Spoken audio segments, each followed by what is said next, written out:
Shruti Smriti Purananam Alayam Karunalayam Namami Bhagavat Padam Shankaram Lokashankaram. Close that.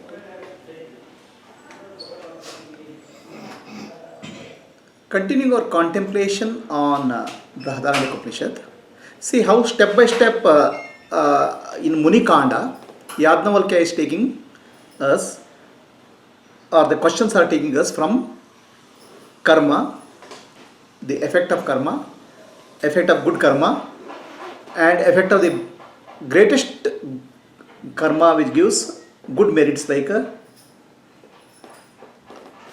Ashwamedha, and effect of upasana. Like that, there is step by step, there is a introduction, there is a teaching. Okay.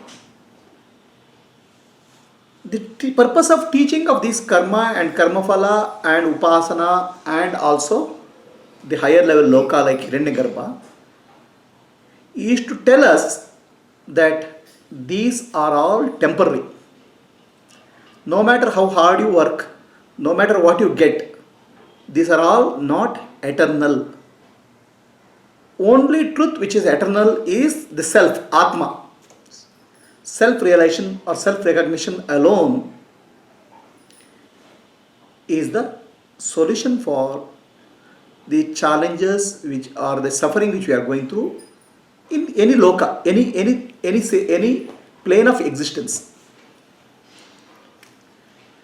So for this is what this is how the teaching has happened so far.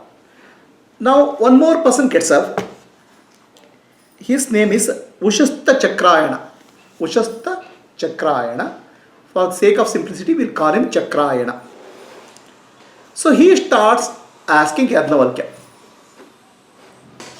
No. He tells Yajnavalkya, okay, I understand self-realization, Atma-dnana or Brahma-dnana is greatest.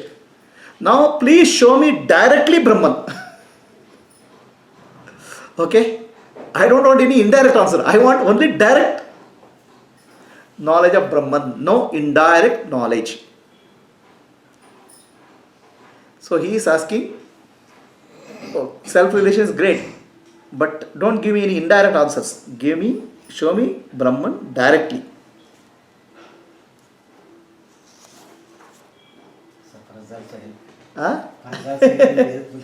So, Yajnavalkya says, one who breathes through, one who does the breathing through all the bodies, one who takes care of the control of the bodies, he is Atman. This is the self. See, our body is functioning. You see how wonderfully our body is functioning. Everything in our body is functioning. The sense organs, eyes, ears, nose, the lungs, the stomach, the blood flow, everything is functioning. Okay. Is there somebody behind this functioning? Or is functioning by itself? The consciousness is there behind the functioning. If there is no consciousness, functioning cannot happen. And that consciousness is called Atma. That's what Yajnavalkya says. The consciousness behind the functioning of this body, you cannot see. Only the functioning you can see. Sri Krishna says in Bhagavad Gita, Pranayapan aham vaishwanaro bhutva praninam deham ashrita pranapan samayukto pachamennam chaturvidam. The consciousness appears in the body in the form of Vaishwanara fire and maintains the body, the functioning of the body.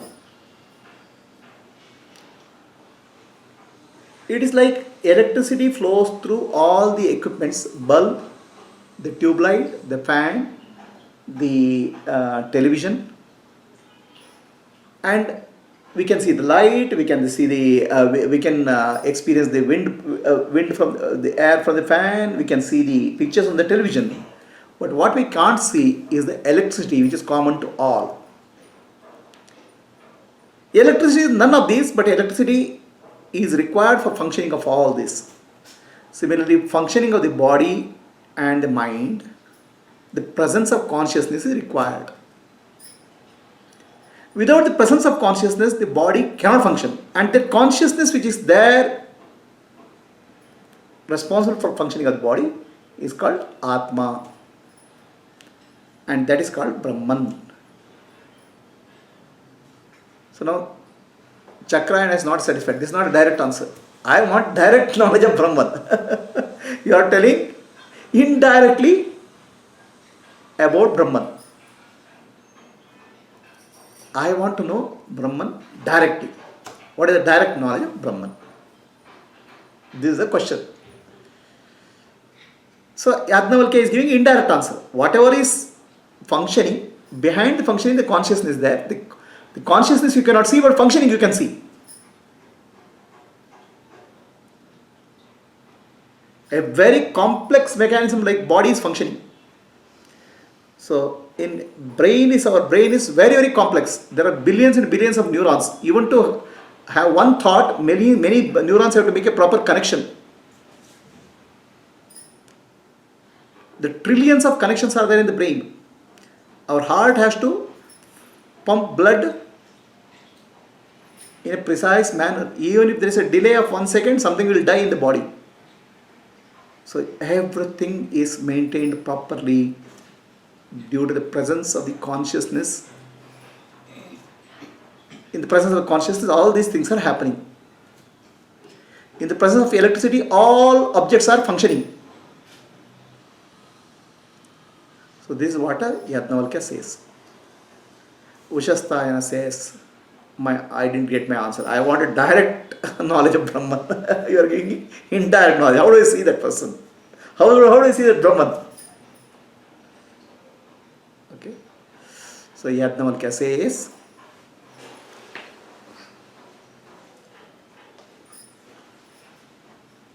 there are many things available for sense organs. I can see the plants, I can see the tree through sense organs.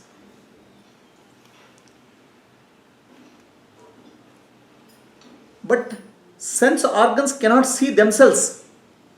With the help of eyes, I can see the world. But eyes cannot see themselves. Eyes cannot see itself.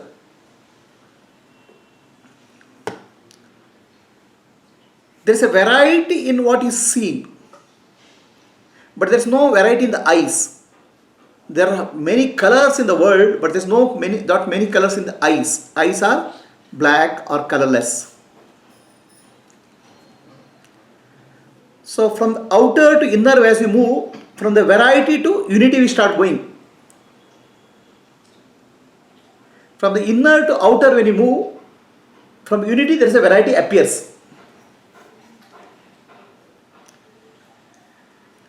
When you pass the light through a prism, the light appears in 7 colors.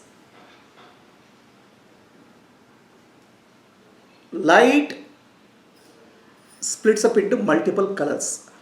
Similarly, this one Atman, one Brahman, when viewed through the sense organs, appears as the world.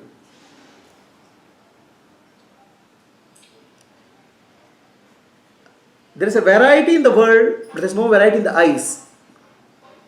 Eyes can see the world, but eyes cannot see themselves. The mind can see the eyes, in the sense, you will say, oh, my eyes, there is a pain in my eyes. I am not able to open my eyes. So who says so? Something beyond my eyes is saying that. That is the mind. Eyes can be seen by the mind, but eyes cannot see themselves. Mind can see the eyes, but mind cannot see itself. Then who says There are thoughts in the mind.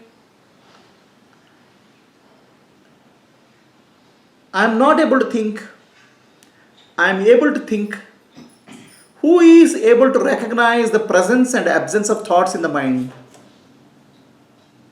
Obviously not the mind. Mind itself cannot recognize the presence or absence of thoughts in the mind. So something beyond the mind is able to recognize the presence and absence of thoughts in the mind. And what is that something beyond? That's called Sakshi, or the witness, which is consciousness, which is Atman, which is Brahman.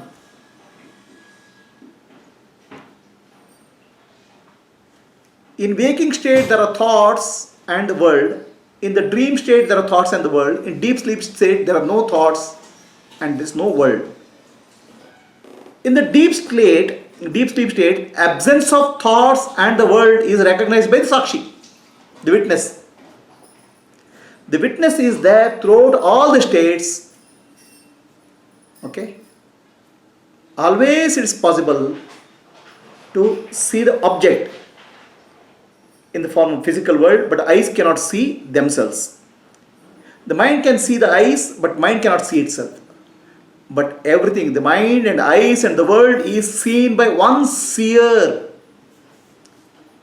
That seer cannot be seen by anybody. And you are that seer, Atma. You can see everything, you can light up everything, but you cannot see yourself. That you can say is a limitation of Atma. Atma cannot see itself because Atma can see everything. Then how do I know myself? How do I know myself? You can know yourself just like you know yourself when you see your face in the mirror. When you see the face in the mirror, there's a reflection. And the reflection you say, oh, this is reflection and my face is here. You cannot see your face. Nobody can see their face. They can see only reflection of the face. So the presence of the reflection only points to your face. Similarly, presence of every object in the universe is point to the witness, the consciousness, who is seeing it, who is knowing principle. So in a way, it's very easy. Anywhere you can find yourself, anywhere in the world. Because you see anything, the knowing principle is I. You have to separate out the knowing principle from the object. But that's a very difficult thing. How do I separate knowing principle from the object? For example, if I see a banana, I see a banana. How can I separate knowing principle from the banana? Right? Knowing cannot be separated because knowing is one continuous activity. The knowing and known are together. So only way you can separate out the knowing principle is by understanding the known is an object. The object is subject to changes. The banana has a color, shape and form. The knowing principle can see banana but doesn't undergo any change. The knowing principle sees a glass and doesn't undergo changes. So what doesn't undergo any changes in any knowing is myself. I alone is that reality, awareness, in whose presence all objects are seen. Objects change, but I don't change. I am that unchanging principle. So like that you have to go back and find, like that you have to find the self. There's no other way. The object, you have to separate out the self from the objects. Objects are name and form and shape. Everything in the objective world keeps changing. The thoughts change, the mind, the body changes, the physical world changes. But what doesn't change? That I principle, which is awareness, which never changes. It's as simple as that. You are that unchanging awareness which never changes in the any objects are changed. All objects are known, but the knowing principle never changes. It's like a light in the room. The light is always there. If you bring a chair, the chair lights up. If you remove a chair, emptiness is lit up. So the light doesn't change. Like that, knowing principle is the light. That's the light of awareness, light of the self, Atma Jyoti. Atma Jyoti doesn't change. Everything else keeps changing. So only way you can find out is separate out what is changing and what is unchanging. That's called Nitya, Anitya. Separate out what is subject and object. Atma, Anatma. The knowing principle is the Atma, object is Anatma. In this way, you can always recognize the self in any situation, anywhere in the world. So for example, you say, I am suffering. Okay? Is suffering a permanent thing? Suffering comes and suffering goes. After some time, some happiness comes, happiness goes. After some time, sadness comes and sadness goes. But the I principle, which is knowing principle, doesn't undergo any changes. Happiness comes, there is awareness of happiness. Unhappiness comes, there is unawareness of happiness. Only thing is we mix up. The problem is we mix up this happiness and unhappiness and put it on I principle. I say I am unhappy. I can never be unhappy because I is never changing. I is always like the light. Sun never changes. Sun keeps on giving light. The plants grow, the plants dry. Human beings are born, human beings human beings die.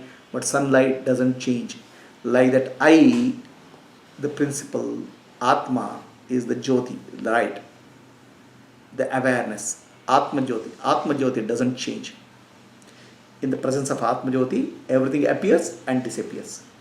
So, but our problem is when you say I am suffering, you are mixing up the self with the body and say I am suffering, or self with the mind and I am suffering. The I never suffer. I am free from all suffering. This how Yajnavalkya taught the Chakrayana. Still it doesn't answer it. Really. Pause.